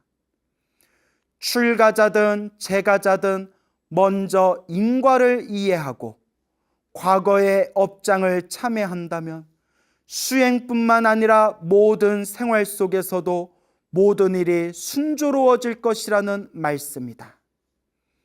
지금 우리들은 과거생의 죄업도 많을 뿐더러 금생에 지은 잘못도 많아서 그런지 고통 속에서 헤매는 사람들이 너무 많은 듯하다. 자기에게 오는 모든 괴로움은 바로 자기가 지은 업이라는 것을 철저하게 믿어야 할 것이다. 자기의 괴로움을 남의 탓으로 돌리게 되면 참회의 마음이 생길 수가 없으며 남에 대한 원망 또는 원한이 싹트게 되어 또 다른 괴로움의 원인을 심게 된다. 그야말로 세세생생 돌아가며 원한을 갚게 되면서 육도윤회의 고통에서 벗어날 기약이 없게 될 것이다. 그러나 자기 탓으로 돌리면 모든 집착을 쉽게 놓을 수 있으며 참회하여 그 업에서 빨리 벗어날 수 있을 것이다. 일체 유심조라고 하듯이 우리가 만나는 모든 인연은 우리의 마음이 지은 것이며 동체대비라는 말과 같이 모든 중생은 불성을 가진 한 몸이라는 사실을 깊이 믿을 때 대비의 마음이 우러나올 것이다. 나무 아미타불 일성이 80억 겁의 무량한 생사중재를 녹인다고 하였으니 진정으로 참회 염불을 하면 벗어나지 못할 괴로움이 없을 것이다. 다만 업의 경중과 참회하는 마음에 따라 고통에서 벗어나는 시간에 차이는 있겠지만 참회하는 마음이 물러나지만 않는다면 고통뿐만 아니라 생사에서도 해탈할 수 있을 것이라 믿는다. 예, 여러분, 글로 봤을 때는 짧다고 생각했는데 막상 착 낭독해 보니까 그래도 짧은 글은 아니었네요. 그래도 내용이 참 좋았죠. 우리 불자님들에게 그런 큰 도움이 되었으면 하는 마음에서 내용이 진솔하고 내용이 좋아서 여러분들에게 이렇게 제가 낭독해서 읽어드렸습니다. 인과 맞습니다. 부처님의 가르침은 인연법이죠. 일어나고 사라지는 모든 것이 다 인연 따라 일어나고 인연 따라 사라지는구나.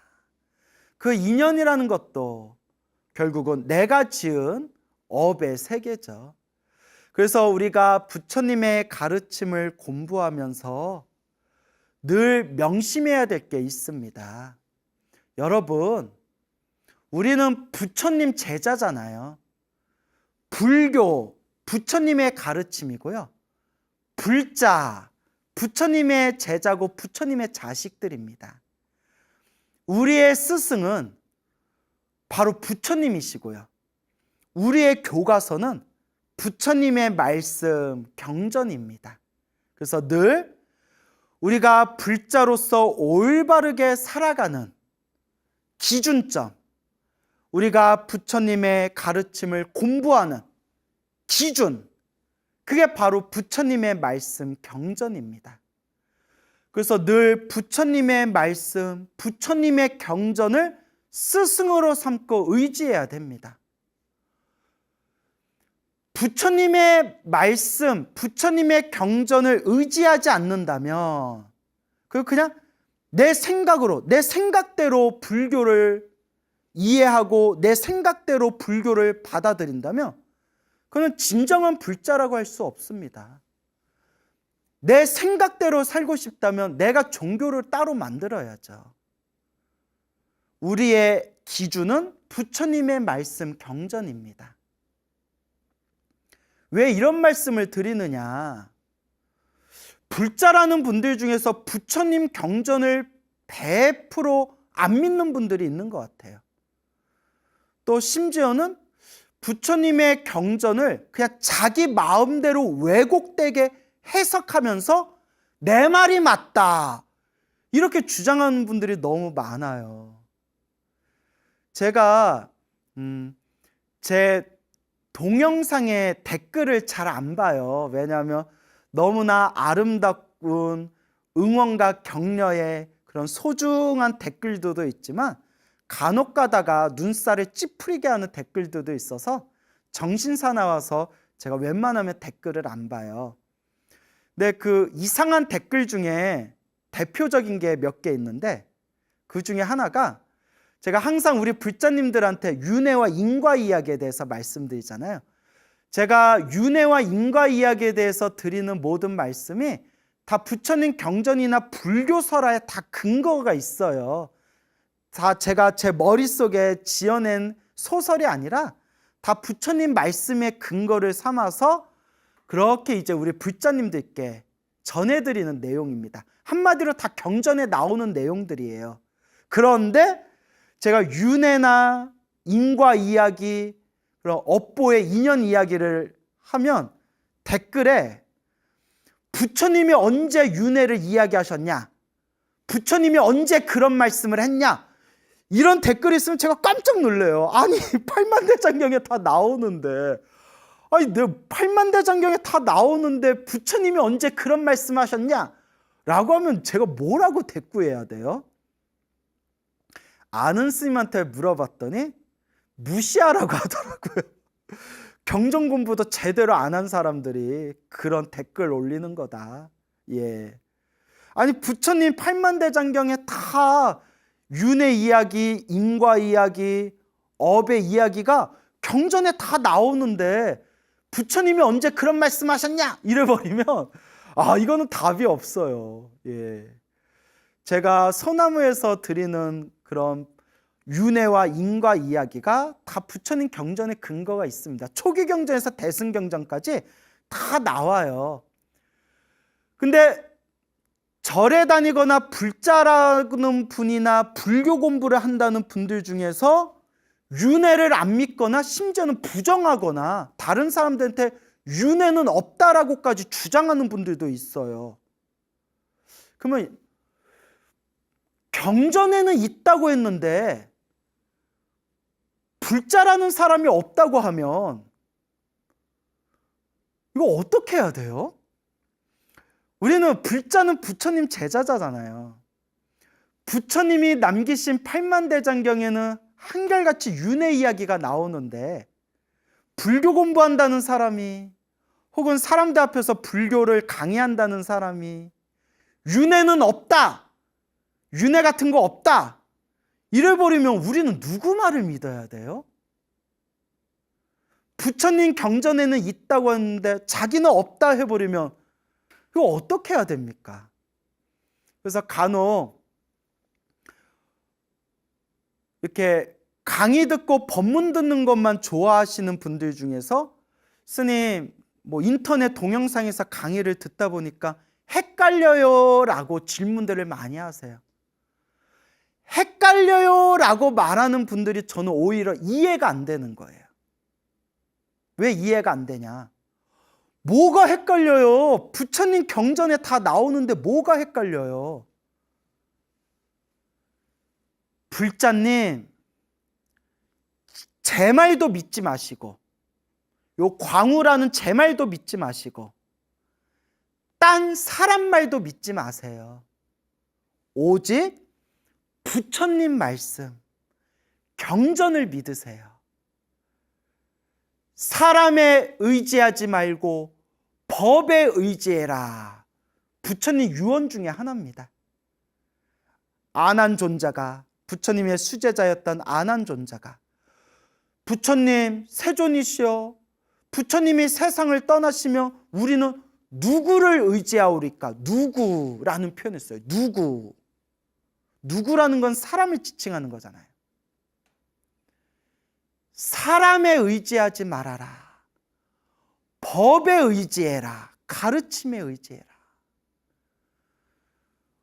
우리가 과거 전생에 참 복을 많이 지어서 아직까지 그래도 비록 지금이 말법 시대지만 그래도 부처님의 가르침이 잘 정리되어진 시대에 태어났습니다. 시대가 너무 좋아져서요, 원하기만 하면 얼마든지 부처님의 경전과 부처님의 가르침이 담긴 책들을 얼마든지 서점에서 쉽게 구해볼 수가 있고요. 심지어 8만 대장경을 한글로 번역한 그 어마어마한 경전을 인터넷에서 공짜로 볼 수 있는 시대예요. 세상에 이런 시대가 어디 있어요? 그리고 여러분들이 중국어만 하실 줄 안다면, 혹은 한문을 좀 잘 아신다면 인터넷 대만이나 중국 사이트에 들어가면 거기는 부처님 경전과 큰 스님들 법문을 무료로 다 올려놨어요. 왜? 부처님 법을 널리 전해야 된다.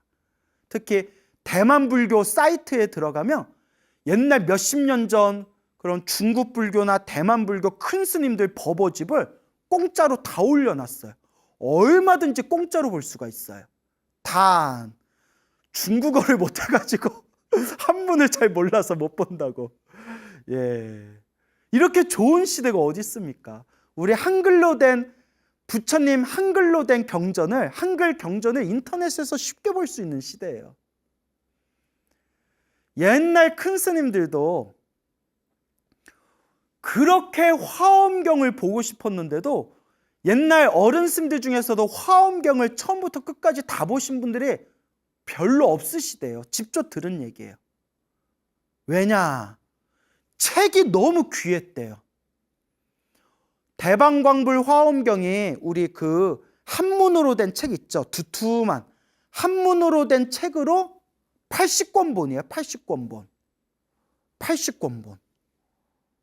그러니까 막 책을 찍기도 어렵고 종이가 비싸서 책을 구하기도 힘들었대요.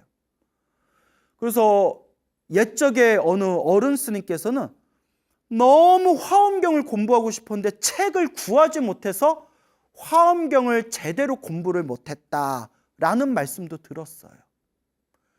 지금은 인터넷에서 한문으로 된 화엄경, 한글로 번역된 화엄경 공짜로 처음부터 끝까지 다 볼 수 있어요. 심지어 저 범어사의 무비 큰 스님, 우리 불자님들은 다 아는 큰 스님이시잖아요. 그 무비 스님이라는 분께서도, 그 큰 스님도 당신이 화엄경 책을 내신 그 어마어마한 책의 내용을 당신 그 인터넷 사이트에다가 그걸 무료로 다 올리세요. 얼마든지 와서 퍼가라고, 얼마든지 와서 보라고. 이렇게 공부하기 좋은 시대가 어디 있었습니까? 지금이 비록 부처님의 법이 쇠퇴하고 있는 말법 시대지만, 하지만 오히려 지금이 옛날에 비교하면 훨씬 더 불교 공부하기가 훨씬 더 좋은 시절이다. 그런데 공부를 안 하는구나 라고 어느 어른 스님이 얘기하시더라고요. 이렇게 좋은 시대에 태어났는데 공부를 안 하는구나, 공부를 안 해 라고 어른 스님이 그렇게 얘기하신 기억이 납니다. 부처님 경전을 이렇게 우리가 쉽게 만날 수 있고 공부할 수 있는 시대입니다. 그러니 우리는 그냥 부처님 경전을 의지하면 돼요. 그래서 늘 말씀드리지만, 불자님, 제 말도 믿지 마시고 다른 사람 말도 믿지 마십시오. 참고는 하십시오. 왜냐하면 좋은 강의하시는 분들도 많거든요. 참고는 하시되 100% 믿지는 마십시오. 소나무 광우 스님 말도 100% 믿지 마십시오. 저도 중생입니다. 오로지 부처님 말씀, 경전을 믿으십시오. 부처님 경전에 늘 윤회 이야기가 나옵니다. 부처님이 있다고 했는데 왜 헷갈리십니까? 부처님 말씀을 의지하시기 바랍니다. 라고 불자님들께 늘 말씀을 드립니다.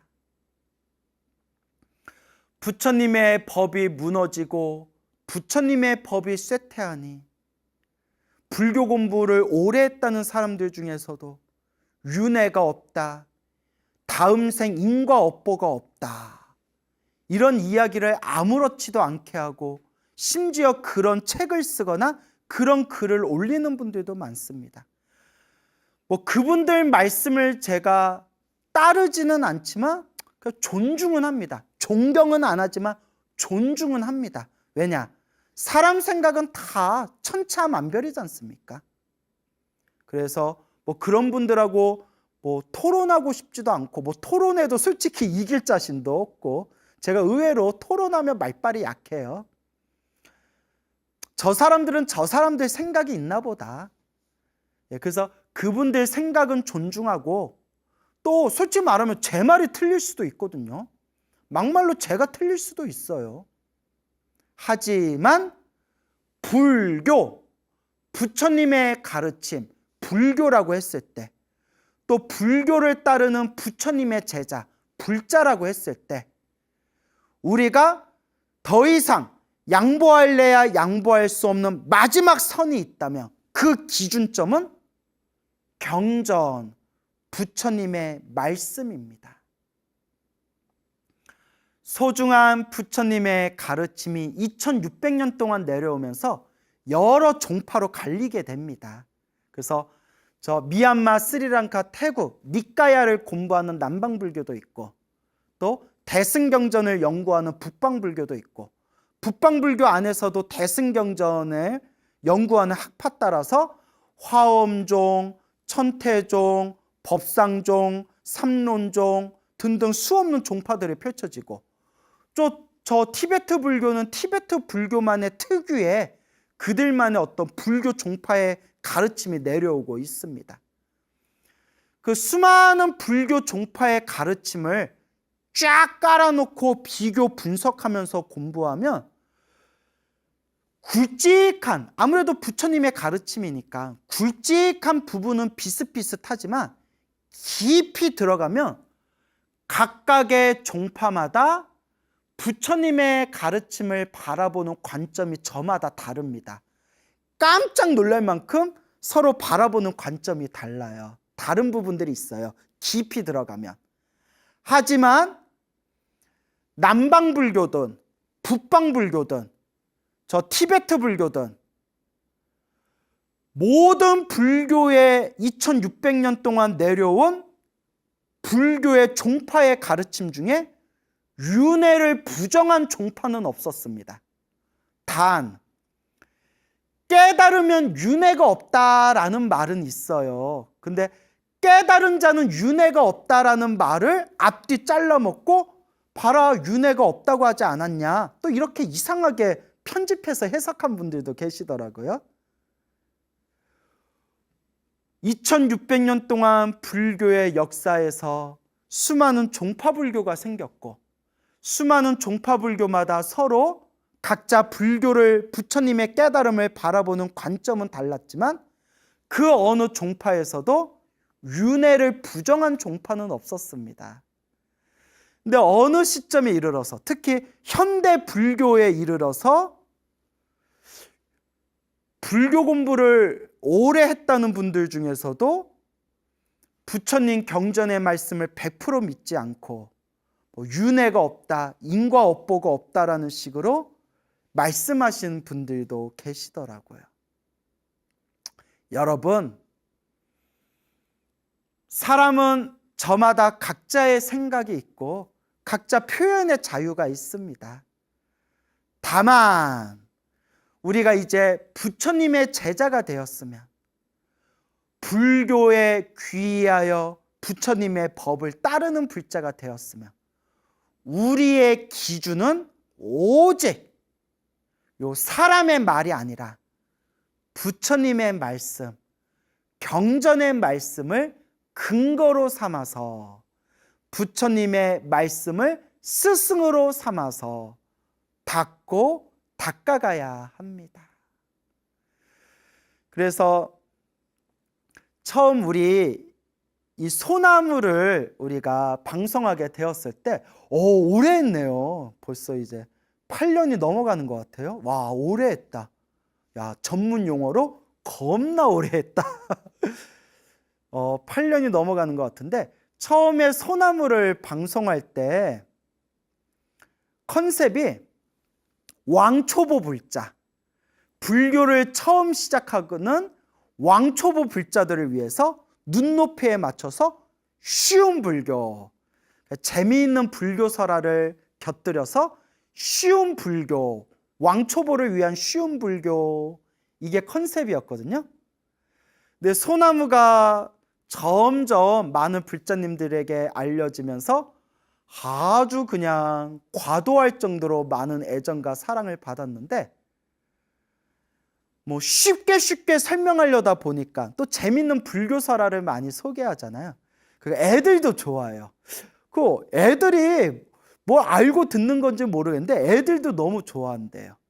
근데 제가 하고 싶은 얘기가, 오히려 절에 오래 다니신 불자님들일수록 소나무를 더 애청하신다라는 이야기를 들었습니다. 제가 이유를 직접 여쭤보니까, 오랫동안 절에 다니면서 뭐 알고는 있었는데 정리되어지 않았던 것들이 소나무의 법문들을 통해서 굉장히 많이 정리가 되었다. 또 불자로서의 마음가짐이 훨씬, 그런 불심이 확고해졌다. 이런 말씀, 이런 또 아주 소중한 말씀을 들려주시더라고요. 그래서 우리 소나무의 주된 핵심 주제 중에 하나가 바로 인과법이지 않습니까? 인연법, 인과법. 뭐 어려운 말 할 필요 없이 부처님이 가르쳐 주신 가장 기초가 되는 가르침, 가장 기초가 되는 첫걸음 가르침, 윤회, 인과, 인연법. 그래서 한 놈만 두들겨 패듯이 이거 하나만이라도 확실하게 불자님들에게 전달하자. 그래서 윤회와 인과와 인연법에 대해서 우리 소나무에서 끊임없이 우리 불자님들에게 이 부처님의 가르침을 전달했습니다. 윤회는 사실 우리가 보질 못하니까 믿기기가 힘들어요. 막말로 뭐 전생을 받거나 다음 생을 볼 수 있거나 좀 이래야 믿음이 생길 텐데, 하늘에 해가 있다는 건 사람들이 다 믿잖아요. 자기 눈으로 보이니까. 근데 윤회라는 거는, 전생이라는 게 보이지가 않아요. 그가 믿어야 되나 말아야 되나. 하지만 완전한 깨달음을 얻으신 우리 부처님께서 당신의 전생 이야기, 또 수많은 불자들의 전생 이야기, 수많은 중생들의 전생 이야기를 경전에서 수없이 말씀하셨고, 그 모든 것이 각자가 지은 업의 인연법임을 끊임없이 말씀을 하셨습니다. 오늘 그 각상거사님의 글을 읽어드렸는데, 거기에 이 인과법에 대해서 나오지 않습니까? 당신이 시골에 살면서 알게 모르게 지었던 살생의 업보들, 그리고 당신이 불법을 만난 뒤에 참회를 하고 또한 공덕을 닦아가면서 변화되어지는 자신의 모습, 그러면서 자연스럽게 부처님 가르침은 정말 진실이구나 라는 그런 올바른 불심의 자세. 그래서 늘 말씀드리지만, 불교는 지식의 종교가 아니다. 불교는 결국 체험의 종교다. 그냥 요새 현대인들이 너무 똑똑하니까 그냥 머리로만 따지니까 부처님 경전에는 뭐 나오든가 말든가 그냥 자기 생각대로 윤회가 있니 없니, 인과법이 있니 없니, 그러니까 그냥 자기 머리, 똑똑한 자기 머리로만 그냥 부처님 가르침을 해석하려고 하다 보니까 다들 자기 생각에 빠져들고 있는 것 같아요. 그나마 저는 머리가 나쁘고 머리가 둔해서 내 머리를 믿는 게 아니라 일단 저는 부처님 말씀을 일단 무조건 믿고 들어가겠다라고 선택을 했는데, 제 체험이 깊어지면 깊어질수록 부처님 말씀은 거짓이 없구나. 혹 부처님 경전의 말씀이 시간 따라서 편집되어지고 조금 뒤바뀐 부분들이 있다 하더라도 내 머리 믿는 것보다는 부처님 경전을 믿는 게 그래도 중간 이상은 가겠구나 라는 확고한 믿음이 생기더라고요. 그래서 오늘 인과와 참회라는 부분에 대해서 여러분들에게 그런 글을 읽어드렸고, 불자라면 마땅히 이 인과법을 철저하게 마음에 되새기고, 내가 지은 나쁜 업보가 있다면 늘 참회하고, 또한 늘 미래 세상에 내 공덕을 위해서 복과 선업을 꾸준히 지어야 된다라는 것을 우리 불자님들에게 간곡하게 권유드리는 바입니다. 인과법을 믿고 업장을 소멸하고 복과 선업과 공덕을 꾸준히 닦아 나아갑시다. 여러분, 행복해지고 싶습니까? 행복한 삶을 창조하고 싶습니까? 복을 지으십시오. 선업을 지으십시오. 공덕을 쌓으십시오. 복과 선업과 공덕의 힘이 여러분들을 진정한 행복의 길로 이끌어 줄 것입니다. 여러분, 성불하십시오.